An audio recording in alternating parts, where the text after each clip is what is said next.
चीन के वुहान शहर से निकली महामारी ने पूरी दुनिया को हिला कर रख दिया है। इससे उपजी भयावह स्थिति का अंदाजा इस बात से ही लगाया जा सकता है कि विश्व भर में संक्रमण के आंकड़ों के साथ साथ अब इस वायरस से होने वाली मौत के आंकड़े भी लाखों में पहुंच चुके हैं। दुनिया भर के डॉक्टर्स कोविड-19 से बचाव और इसके खात्मे के लिए लगातार उपाय ढूंढ रहे हैं। किसी भी बीमारी का पता लगाने के लिए जरूरी है उसके लक्षणों यानी सिम्टम्स का पता होना, जो कि प्रभावी उपचार देने के लिए काफी मददगार साबित होता है। लेकिन साल 2019 के अंत से पैर पसार रहे कोरोना के केस में ये अब तक नामुमकिन नजर आ रहा है। जहां शुरुआती दौर में जुकाम, बुखार, खांसी जैसी चीजें इस वायरस के संक्रमण के सिग्नल के तौर पर देखी जा रही थी, वहीं अब मरीजों में अलग अलग लक्षण दिखने से वैज्ञानिक हैरान हो गए हैं। इन सब के बीच हाल ही में चीन से जो कुछ खबरें सामने आई उसने लोगों को और ज्यादा खौफजदा कर दिया। दरअसल चीन में हुए एक शोध से ये बात सामने आई है कि 44% लोगों को लक्षण नहीं दिखने वाले लोगों से कोरोना संक्रमण हुआ है, यानी वो कोरोना पॉजिटिव थे लेकिन उनके अंदर इस बीमारी के लक्षण नहीं थे। इंडियन एक्सप्रेस के मुताबिक यह शोध नेचर मेडिसिन पत्रिका में 15 अप्रैल को प्रकाशित हुआ था। देश के एक अस्पताल में भर्ती कोरोना के 94 मरीजों पर यह शोध किया गया था। रिसर्चर्स का कहना है कि हमें यह पता चला है कि लक्षणों की शुरुआत में ही गले में वायरस का संक्रमण चरम पर होता है। अनुमान है कि ऐसे 44% सेकेंडरी मामलों में इन्फेक्शन इसी दौरान होता है। अगर कोरोना वायरस के सिम्टम्स किसी मरीज में दिखने के बाद नियंत्रण उपाय किए जाएं, तो इस बीमारी को काफी हद तक फैलने से रोका जा सकता है।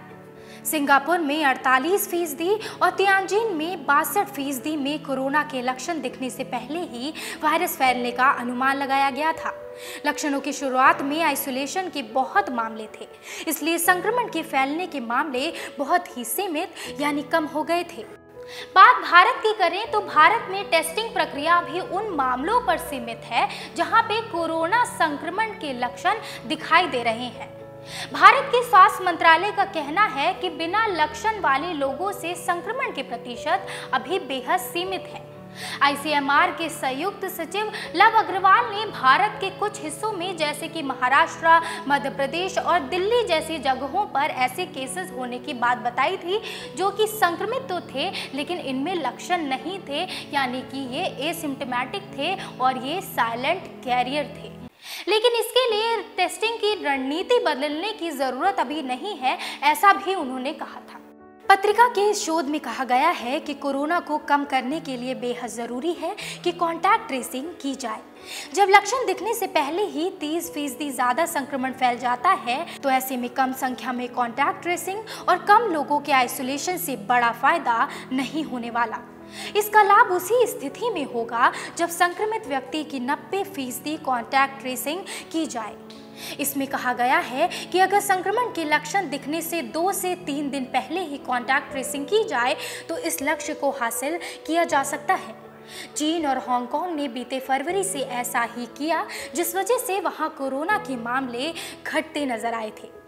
अब सवाल ये है कि क्या ऐसे मामले खत्म हुए या ये ज्यादातर चीन में ही पाए गए, ये मानकर निश्चिंत हो जाना चाहिए? जवाब है फिलहाल तो नहीं। ऐसा हम क्यों कह रहे हैं, आइए ये भी जान लेते हैं। जापान के हिरोशी निशिमुरा की अगुवाई में वैज्ञानिकों के एक दल ने इस पर स्टडी की थी कि इसके बहुत से ऐसे मामले हैं जिनमें बीमार लोग बिना जांच के रह रहे हैं और बीमारी फैल रही है, यानी लक्षण नहीं दिख रहे हैं। साउथ कोरिया में 20% लोग बिना लक्षणों के भी कोरोना पॉजिटिव थे। वहीं वॉशिंगटन के एक नर्सिंग होम में टेस्टिंग में पॉजिटिव पाए गए लोगों में से 56% में कोई लक्षण नहीं थे। कुछ इसी तरह इजराइल से आए 24 यात्रियों में से 7 संक्रमित थे, लेकिन उनमें से 4 में लक्षण नहीं नजर आए। इसके बाद एक बड़ी बात ये भी सामने आई कि जिनमें लक्षण नहीं थे उनके वायरस ज्यादा सक्रिय थे। CNN की एक रिपोर्ट की माने तो मार्च के मध्य में मैसाचुसेट्स के कोरोना वायरस समूह के 82 मामलों में किसी भी प्रकार के लक्षण नहीं नजर आए थे। इसके अलावा हाल ही में दक्षिण कोरिया में ये भी देखने को मिला है कि यहाँ ठीक हो चुके 51 मरीजों का टेस्ट दोबारा पॉजिटिव आया है। दक्षिण कोरिया के मुताबिक कई मामलों में इलाज के दौरान मरीज का टेस्ट एक दिन नेगेटिव आया और दूसरे दिन पॉजिटिव। कई विशेषज्ञों का कहना है कि जो लोग बिना लक्षण हैं या जिनमें हल्के लक्षण पाए जाते हैं वो बाकियों के अपेक्षा इस वायरस के अधिक प्रसार के लिए जिम्मेदार है, यानी ये ज्यादा खतरनाक है। उधर चीन में भी घटते आंकड़ों से राहत की सांस ले रहे लोगों की चिंता एक बार फिर तब बढ़ी जब कोरोना वायरस से मौतों के आंकड़े को छिपाने को लेकर अमेरिका समेत दुनिया भर में आलोचनाओं में घिरे चीन ने वुहान में मौत के आंकड़े में करीब 50% की वृद्धि की।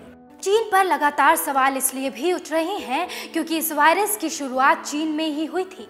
लॉस एंजलिस में यूनिवर्सिटी ऑफ कैलिफोर्निया में महामारी विशेषज्ञ जू फेंग झांग कहते हैं कि अगर चीन की सरकार ने कार्रवाई करने में और लोगों को आगाह करने में देरी ना की होती, यानी जब चीन सरकार एक्शन में आई उससे 6 दिन पहले कार्रवाई की होती, तो मरीजों की संख्या काफ़ी कम होती और उपलब्ध मेडिकल सुविधाएं पर्याप्त होती।